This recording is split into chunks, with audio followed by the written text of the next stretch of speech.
Hi, welcome to Sermon Shots. I'm Jessica, and I wanted to show you a little bit about some of our sermon repurposing tools.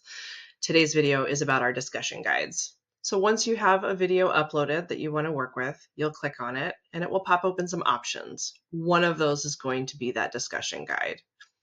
You can view the contents of it directly in the software, and then you can opt to download the file. It'll come as a TXT file, so it'll look something like this when you receive it, and you can scroll through and see that it's an exact replica of the text that was present in Sermon Shots. What I've done is I've dragged that same text into Word and created a branded document. And I've kind of rearranged some things. I've also read through and made sure that the wording that was generated matches the wording that we use within our community. So the tool is a great time saver, but definitely make sure that you read through the content before posting it anywhere.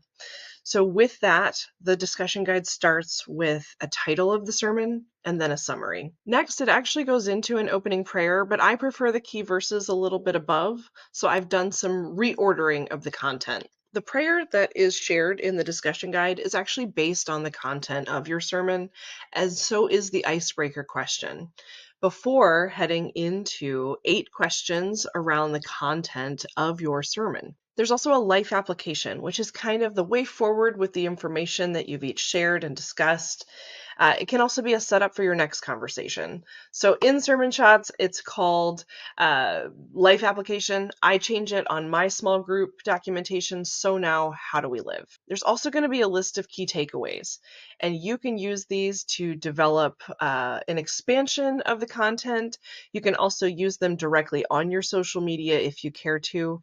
And we also still close in prayer as well, still based on the sermon that you are pulling this content from. So this is my branded document. Again, comes as a TXT file so that you're able to see each of the pieces.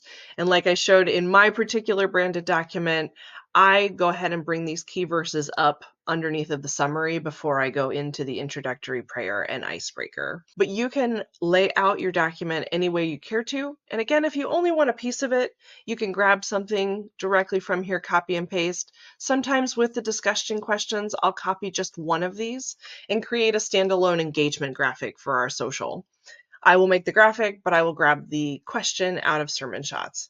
I hope this helps you repurpose some of the content that your pastor's spending a lot of time making. 12 to 18 hours a week to write a sermon, you definitely want to keep using that goldmine of content that your pastor is generating for you every single Sunday to reach more folks for Jesus, for the gospel, for the kingdom.